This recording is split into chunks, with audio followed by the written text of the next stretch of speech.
to the next team, the NFC North, Chicago Bears traded up from the 20th overall to 11th overall and drafted the quarterback of the future for them, Justin Fields, out of Ohio State. Uh, Ryan, what are your overall thoughts on this overall pick? I mean, I didn't think that the top five quarterbacks were going to make it out of the first round or the first or top 10 picks. Sorry, Okay. obviously they were going to make it out of the first round, Yeah. but Yeah. to get Justin Fields at 11 is a freaking steal. And only one Uh, first round pick to. yeah, and only one first round pick to move up 9 spots. Yeah. So I really like it. And then coming after that, two offensive tackles. Granted, round two and round five, but just Yeah. solidifies the offensive line around him. Make sure he doesn't have to run for his life. And a pick that I really like is wide receiver Daz Newsome.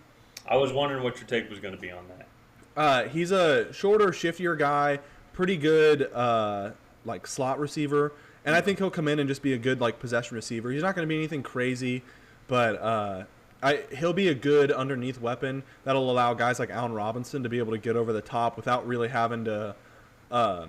If those guys can't get open, they're not hurting. And so Yeah. then they have a plethora of tight ends, as we saw in the national championship game in the college semifinal. Justin Fields loves his tight ends. Yeah. So they didn't need a whole lot on the defensive side of the ball, but I really think they did a good job here. Yeah. I have them as the third. They did for me the third best in this division, just because they had to give up so much in the third and fourth round to move up, and so they didn't really have many picks there. So I feel like a lot of their guys after that are just characteristics that they like in guys, and they're going to hope to develop. Yeah. But Tevin Jenkins and Justin Fields are on my board two top 25 talents, and I think coming away from any draft with two top 25 talents is incredible. Yeah. So Well, I agree as well. Justin Fields and Tevin Jenkins, if those your first two picks, those are solidifying, arguably your future quarterback and your future left tackle, depending on where Tevin Jenkins falls in. And then all the other players that their final five picks were in the. Actually, they didn't even have. Oh, that's not true. They did have a day two pick, but yeah, their day three picks were all in the fifth through seventh rounds, and three of them were skill players. So, um, I all in all, though, I like the aggressiveness of going out. It is interesting though to kind of see. Um, so my question to you is though is so Mitch Trubisky was just drafted what 3 years ago? yeah, he's going into his fourth season now. Yeah, I do find it interesting if that you would keep the coach and not the quarterback. Matt Nagy, I don't think was the coach when they drafted Mitch Trubisky. Was he not? Who was the coach? Was it? It wasn't Lovey Smith, was it? Um, No, it wasn't Lovey Smith. He was gone by then. Lovey Smith was in, I believe, Illinois. okay, so it may have been him. Um, third year general manager Ryan Pace was the driving force behind the Trubisky selection. Okay, So I know they do have a new general manager. it was John Fox. Oh, okay, okay, all Yeah, right. it was John Fox. And so I think Matt Nagy actually has a good chance to succeed because I think he is a unique and creative coach. Yeah, Um, Granted, those guys tend to come in like spurts. Like Sean yeah, McVay was good for a little while, and now he's kind of out. Andy yeah, Reid has been the only one that's really been able to sustain success. But when you draft a guy like Patrick Mahomes, that's kind of yeah. It's kind going of to come yeah, with the and you're territory. already So one of the best offensive-minded coaches of all time. So yeah, yeah. And so like for me, I think Justin Fields is a great fit, um, and I think they set themselves up really well for the future too, because I think their defense is young, especially on the back side of it. They have a hmm little bit of age on that front seven, but yeah, I mean, I think they're going to be set up pretty well for the future. yeah. So final question with the Bears from my end. Who do you think starts day one? And if it is Andy Dalton, when do you think we uh, should expect to see Justin Fields get some playing time? Um, I think Andy Dalton starts week 1.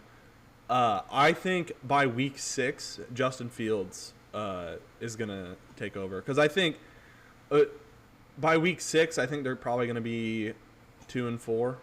Okay. Uh, And then at that point, why not? yeah, like because I think Green Bay, if Aaron Rodgers stays in Green Bay, which right now it sounds like they're not going to trade him. Now I just don't see Aaron Rodgers sitting out a year like this close to the end of his career. I just don't think he has that time to lose. So that makes it a little tough. I mean, he could hold out, but we'll see. I think, yeah, okay. But I think the Packers are going to be the far and away favorite. So, Okay.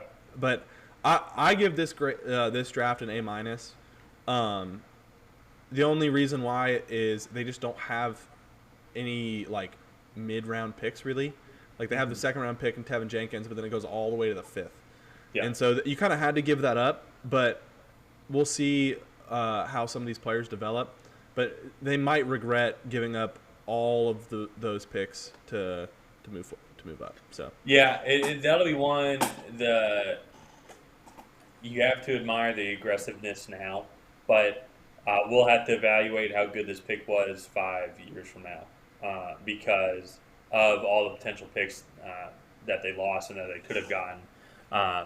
Only because, and I say that just, and that's why I give them a B plus. I think they had a little weaker draft than the Detroit Lions, just because they put a lot of emphasis on one player, while the Lions focus a lot on the interior with, I think, proven guys. I think that can be successful and will all start on day one. Justin Fields, and I agree with you, was not going to start on day one. Tevin Jenkins might start on day one, but they draft a lot of guys hoping to develop instead of can come in and can immediately develop and potentially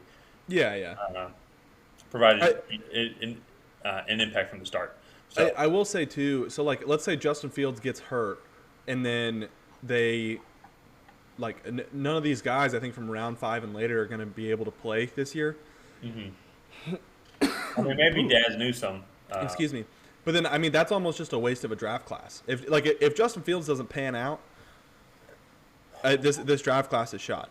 Yeah. So, but to be fair, that's with any of the rookie quarterback classes. Well, especially when you're aggressive like that and put a lot of chips in on one player. So we'll have to see what the Giants get for their pick next year and what it could have been to see if it's worth it, and also how Justin Fields developed. Justin Fields still needs to grow. Are the physical talents there? Absolutely. But as we've said pre-draft, during the draft, and post-draft, that Justin Fields has a lot of question marks that are around him, and can he overcome those and develop into the NFL quarterback? But I hope he can. I hope he leads the Bears all the way to the NFC Championship and loses to the Falcons for the next 10 years. And but that means that's what I'm curious about this draft, because you're right. It's like you're putting all your eggs in one basket. I'm like with the Lions, they did draft 2 defensive tackles. They drafted I guess borderline sure thing in Penei Sewell, So that's where he's as close to a sure thing as. I mean, to me, he reminds me of Quentin Nelson coming out. I mean, they were like, well, you can just plug him into your offensive line, and he's a starter right now. I would say, let's put it this way: if he doesn't stay healthy, Penei Sewell, that's the only reason why I can't. And not being successful. The dude is just a freak athlete. But Justin Fields, though. I mean, heck, they just drafted the quarterback 3 years ago in Mitch Trubisky. He was supposed to be the next guy, and he's already out. So, yeah, that's where it's interesting. To be fair, when they drafted him, there was speculation about, like, is this guy actually even that good? That's fair, yeah. Because a lot of what he was drafted off of was, like, physical traits, but he struggled with accuracy, going through progressions, not necessarily being extremely accurate or being athletic, not necessarily being extremely athletic. He just had a good throwing motion and and a strong arm, and that was just kind of like they're like, well, you can develop him, and so I think Fields is head and shoulders above Mitchell Trubisky as a prospect. Oh yes, yes, I do agree with that, 100%. So.